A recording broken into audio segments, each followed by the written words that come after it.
దేశమంతా గణతంత్ర దినోత్సవ సంబరాలు జరుపుకుంటున్న వేళ విశాఖలో సముద్ర గర్భంలో జాతీయ జెండా ఎగిరింది. విశాఖ తీరానికి కొద్ది దూరంలో స్క్యూబా డ్రైవర్లు దేశభక్తిని వినూత్నంగా చాటుతూ జాతీయ జెండాను సముద్రంలో ఆవిష్కరించారు.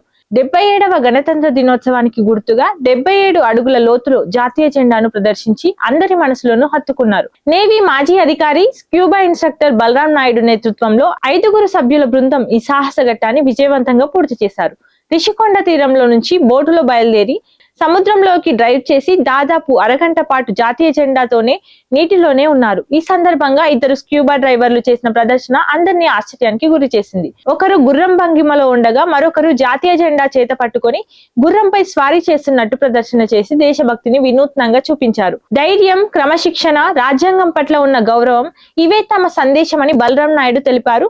సముద్ర గర్భంలో జాతీయ జెండా కెమెరాల్లో బంధించిన ఆ దృశ్యాలు ఇప్పుడు దేశభక్తికి మరో అద్భుత గుర్తుగా నిలిచాయి. భూమిపై మాత్రమే కాదు, సముద్ర లోతుల్లో కూడా త్రివర్ణ పతాకం భారత గౌరవాన్ని చాటింది.